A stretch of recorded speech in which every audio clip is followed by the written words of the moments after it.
Sabe o que eu estava pensando aqui agora? A gente sai tantas vezes para fotografar, para passear pela nossa cidade, isso mostra que a gente gosta bastante dela, né? Ela é bonita aos nossos olhos. Mas se a gente voltar um tempo, assim, o que fez Portugal vir para cá, para essa região, para nossa cidade, que não tinha nada aqui, né? Na realidade a nossa cidade, ela já aliás, a região onde está a nossa cidade, ela já era conhecida desde 1502. Que quando Fernão de Magalhães passou aqui e viu a desembocadura da barra da Laguna dos Patos, confundiu aquilo com o rio e batizou essa região de Rio Grande, né? Então, inclusive em mapas espanhóis lá de 1500 e alguma coisa, já mostravam Rio Grande. Então, quer dizer, eles achavam que a desembocadura era de um rio. Depois, mais tarde, que teve um navegador espanhol que entrou aqui e mapeou a lagoa de tal forma que, se tu pegar o mapa dele, o mapa de hoje, é quase idêntico. O cara teve poucos erros ali, de tão perfeito que foi o mapa que ele fez. Tinha instrumentos? Tinha, ele usava o astrolabe, o quadrante, bússola, eram os instrumentos hoje chamados rudimentares que eram utilizados na época. Se bem que até hoje a gente ainda pode ver barcos onde é utilizado principalmente o quadrante, né? Aí a bússola, que é utilizada até hoje, né? Mas ele só utilizou esses instrumentos para mapear a lagoa e foi um trabalho fantástico. Por terra ele fez isso? Não, ele fez por dentro da laguna mesmo. De dentro do barco ele foi fazendo as medições e fez o desenho da laguna. Então, quer dizer, essa região aqui não era uma região inexplorada, ela já era conhecida, principalmente pelos tropeiros, né? Porque os tropeiros passavam muito por aqui. Tanto é que os índios que viviam nessa região, os minuanos, eles já até conheciam algumas palavras em português. E o principal tropeiro que passava por aqui, ao contrário de uma outra vertente que fala outra coisa sobre ele, era o Cristóvão Pereira de Abreu. Ele foi um dos principais tropeiros do Brasil. E praticamente foi ele que criou quase todas as estradas que ligam o sul do Brasil ao restante do Brasil, né? Era uma linha de comércio. Era uma linha de comércio de gado entre o Uruguai e São Paulo, né? Mas por que isso aqui se tornou importante para Portugal? O Brasil terminava em Laguna, tá? E Portugal tinha uma colônia que ficava no meio do Uruguai, tá? Que era a colônia de Sacramento. Então, para poder fazer o contato com a colônia de Sacramento, era só por mar. Tá? Era muito longe e também tinha um outro problema. De Laguna até mais ou menos Punta del Diablo, no Uruguai, essa é a maior extensão litorânea do mundo, sem reentrâncias, ou seja, sem baías, sem nada. Então, quer dizer, num temporal ou num problema do barco, tu não tinha onde encostar o barco. Ou tu encalhava, ou tu afundava. Tá? Era o que acontecia. E de repente Portugal começou a olhar para o Rio Grande e começou a ver que ali tinha um potencial para que ele começasse a deixar os barcos ali durante temporais, ou para descanso da tripulação, ou para refazer o seu material de bordo, né? Por exemplo, principalmente a água, que a água era o principal causa de morte entre os marinheiros, por causa do escorbuto, né? Muitos marinheiros morriam por causa disso. Então, porque a água simplesmente apodrecia, ela ficava ali no convés a luz do sol, da chuva, a água do mar caindo em cima dos tonéis onde ela ficava. Daqui para lá, de lá para cá, vários climas. Aquilo ali apodrecia, a água apodrecia a água que os caras tomavam. A gente tem aquela visão romantizada das caravelas enormes e bonitas e todas cheias de frufrus, né? Aquilo ali não existia. A caravela era uma das coisas mais sujas e fedidas que tu pode imaginar. Chegava um ponto em que os marinheiros tinham que dormir no convés porque simplesmente não dava para entrar nos dormitórios, porque não tinha banheiro, tá? Não tinha nada. Tá? Sem falar que os caras ficavam 30, 40 dias no mar sem tomar banho. Então tudo fedia. Sim, a água que tinha era só para alimentação mesmo. Sim, a água era só para alimentação, não era para tomar banho. Se quisesse tomar banho, tu já tirava na água. E naquela época a maioria dos marinheiros não sabia nadar. Morriam afogados. Eu acho que a água salgada também no corpo por muito tempo, acho que não dava muito certo. Não, ia acabar com o corpo todo cheio de aqueles riscos, né? Bom, mas com isso aí, o que aconteceu? Portugal começou a esticar o olho para cá, começou a ver aqui uma potencialidade, e aí eles chamaram o brigadeiro José da Silva Paes, que ele era um militar, que era um excelente estrategista, e também tinha um bom conhecimento para a construção de fortes e fortins, né? Então pegaram o Silva Paes, o rei de Portugal é que nomeou o Silva Paes a vir para cá e tomar posse dessa terra. Ele só mandou o Silva Paes ou eles mantinham um histórico, uma conversa? Não, eles mantinham contato o tempo inteiro.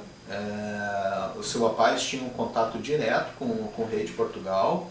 Eventualmente ele fazia o contato também com o governador do Rio de Janeiro, que era o Gomes Freire de Andrade, e às vezes o Gomes Freire de Andrade também fazia um meio de campo com o rei, dependendo das condições de que, como estava, às vezes até por causa do tempo, não dava por um navio sair daqui e levar a carta até Portugal, essas coisas todas. Então a participação era ali principal, era Gomes Freire de Andrade, Silva Paes e o rei de Portugal. Tá? Então isso aqui tudo foi a mando do rei de Portugal, e o Silva Paes foi designado pelo rei de Portugal. O Silva Paes também teve uma outra jogada inteligentíssima, porque ele se aproveitou de um momento em que em Paris estava sendo feito um tratado de paz ali entre Portugal e Espanha, e ele começou a avançar em direção ao sul. E não foi uma coisa fácil. Eles tiveram que ir caminhando dentro de pântanos, esse troço todo. Naquela época o troço era bem complicado. É só imaginar a gente caminhando no Taim hoje, sem nada, só na força da perna, né? Foi o que eles fizeram. E aí nisso aí ele construiu lá o Forte São Miguel e o Forte Santa Teresa. Tá? O Forte Santa Teresa é uma coisa à parte, porque é um forte que ele por si só, se for sitiado, o cara não precisa dar nenhum tiro, porque não tem água lá dentro. Não tem água. Não tem água, não tem um poço ali dentro. Então quer dizer, simplesmente eu parava na porta com as minhas tropas e esperava acabar a água dos caras. Mas que horror. Então aí veio uma concepção minha, das várias vezes que eu já fui visitar o Forte Santa Teresa, como ele é no alto do morro, tu tem uma boa visibilidade do litoral do Uruguai. Sim. O cara do gabarito do Silva Paes não ia fazer uma coisa... Não. Então, para mim, na minha concepção, aquele forte foi construído para observar quem estava passando no litoral.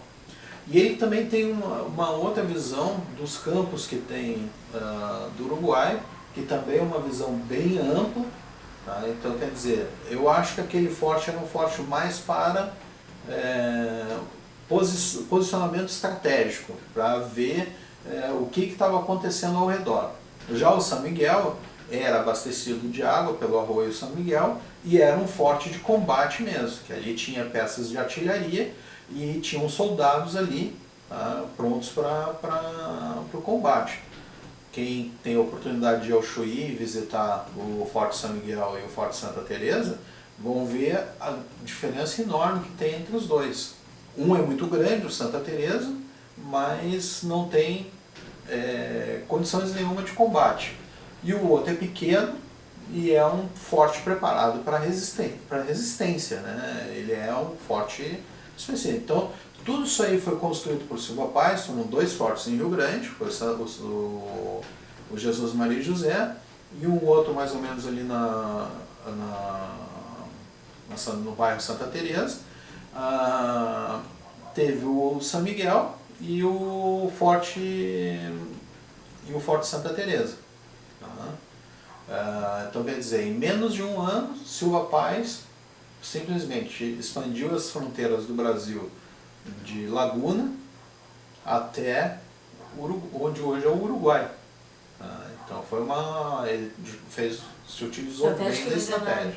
Né? E isso tudo foi fantástico para a época. O esforço demandado por Silva Paz foi muito grande, e isso foi uma coisa assim, quase épica, né, para ele fazer tudo isso. E com isso Portugal ganhou um território onde ele poderia chegar até a colônia de Sacramento de uma forma mais rápida. Agora, antes da construção do forte Jesus Maria e José, que na realidade ele era chamado de presídio, mas presídio tinha o mesmo significado não, ele tinha o mesmo significado de forte, né? Por isso que eu estou me referindo a ele sempre como forte e não como presídio.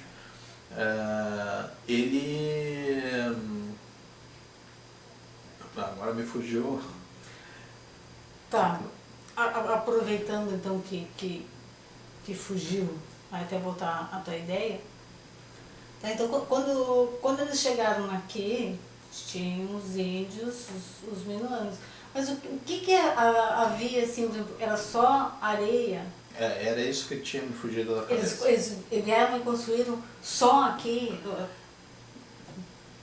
O forte Jesus Maria e José foi construído aqui. Todas as casas? Não tinha nada, era só areia. Tanto é que o apelido do Rio Grandino é Papareia, né? Imagina, se hoje, em pleno século XXI, quando dá esses temporais de areia, voa areia na nossa cara, imagina lá no século XVIII. Né? Era uma coisa absurda o que tinha aqui de areia. Eram combros de areia de altura de prédios de 3 andares. Tá? Não tinha nada. Tanto é que a primeira tentativa de